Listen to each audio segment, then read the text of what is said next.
Hello there. This is Pastor Micah from Life's Journey, United Church of Christ, and I'm here to share a midweek devotional. I kind of took a break on it for a little while we were doing Easter and Holy Week. And as I was preparing for this week's midweek devotional, I realized we had not quite finished going through James. And I noticed James 5 had a reading I thought was appropriate for this week. It says, "Therefore, brothers and sisters, you must be patient as you wait for the coming of the Lord.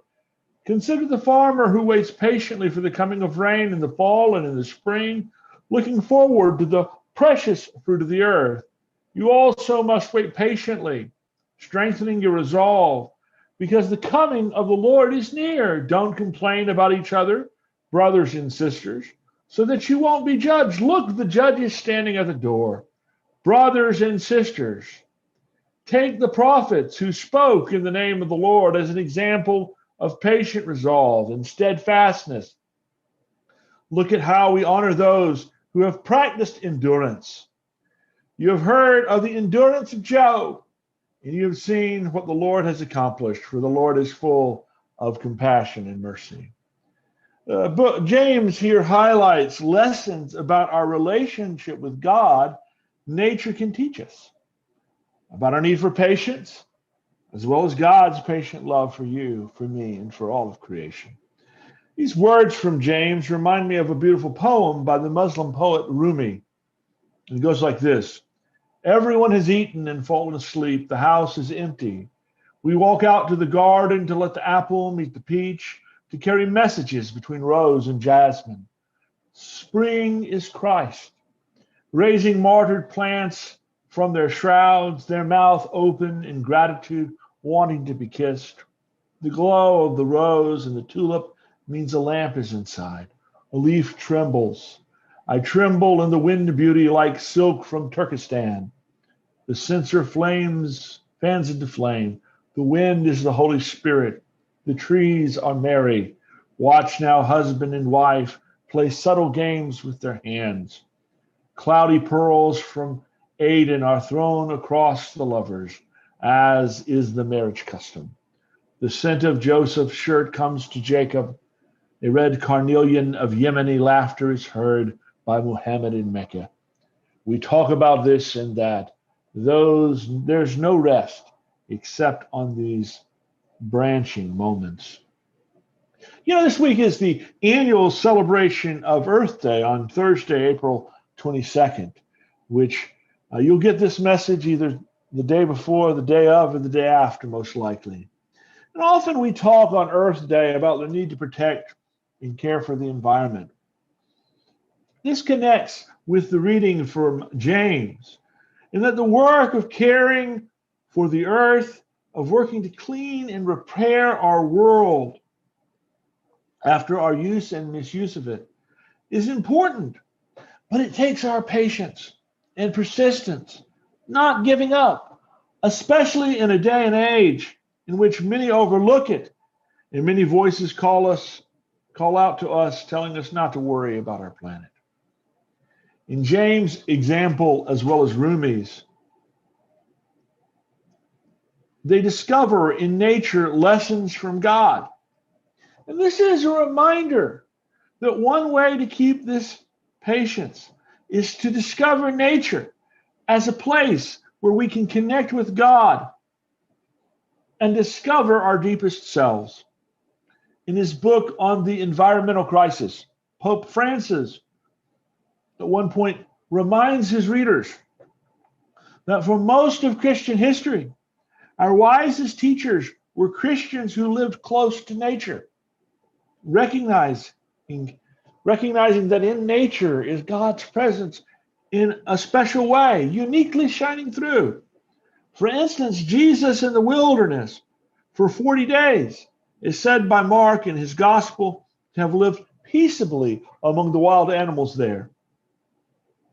St. Francis was remembered, among many reasons, for cultivating a close connection with nature, speaking of nature as a part of his family, of Sister Moon and brother, son, and even intervening when a community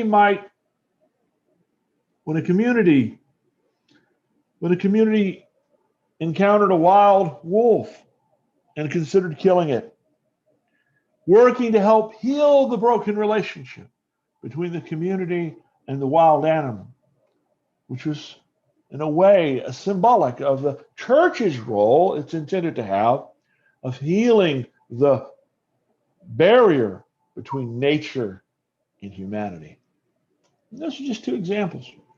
In my own life, I remember my connection with nature through hiking, which I try to do as often as I can, as a prayer practice, meditating as I hike, through gardening, and through enjoying the night sky and the sunrise and the sunset, all of which remind me of God's presence.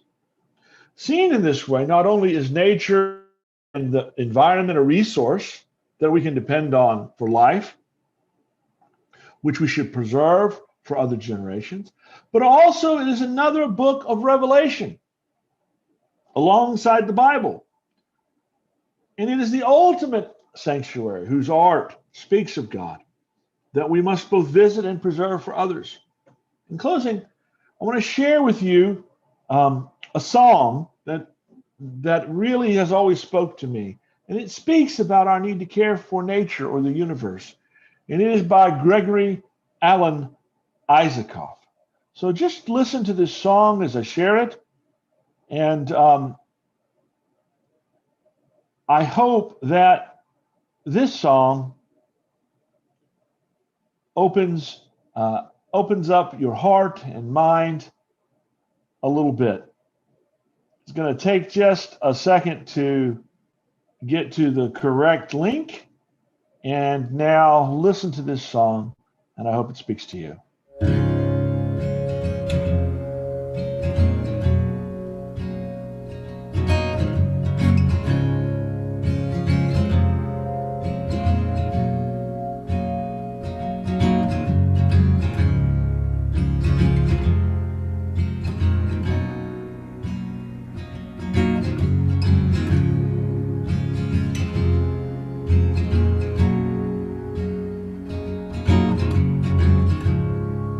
Universe, she's wandered. She's got bruises on her feet.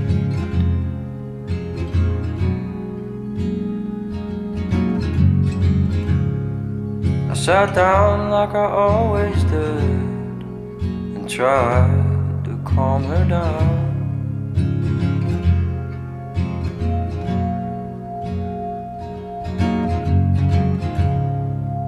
Send her my warmth and my silence, and all she sends me back is rain, rain.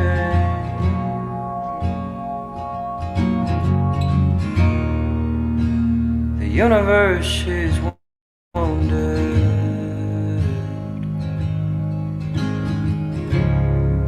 She's still got infinity ahead of her.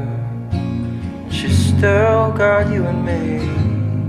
And everybody says that she's beautiful, beautiful, beautiful, beautiful, beautiful. She's beautiful, beautiful, beautiful, beautiful, beautiful. And everybody says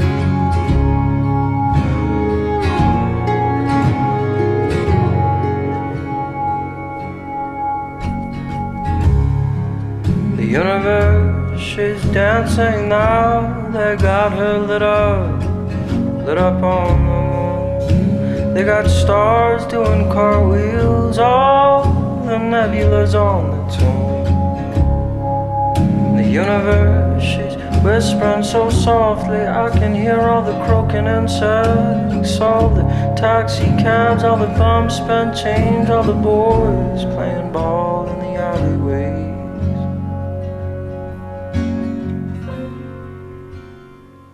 They're just folds in her dress.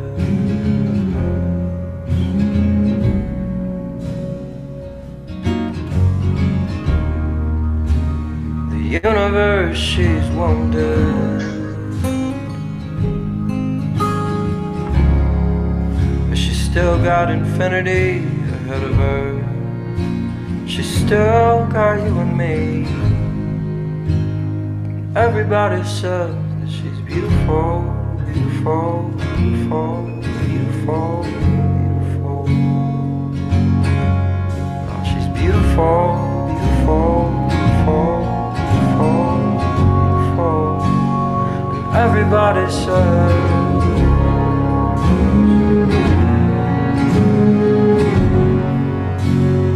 everybody says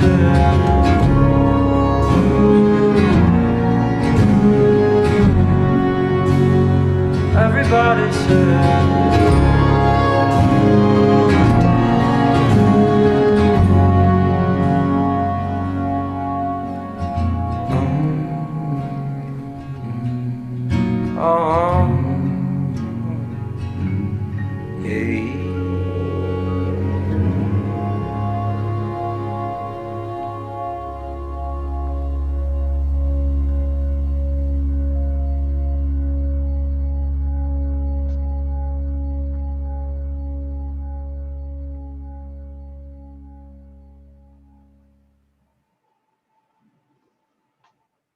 Hello, dear. Hi, kiddo. I'm going to stop the share now. Those words there, the universe she's wounded, but she's got infinity ahead of her. And she's got you and me. That says it all, doesn't it? Let us be there for God's gift of nature, as God calls us to. Not just on Earth Day, but always.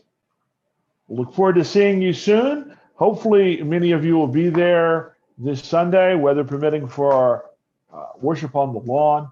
And remember, as long as we continue to have the positive, stable COVID trends we've been having, on the first Sunday in May, we will resume meeting in person, indoors in the sanctuary.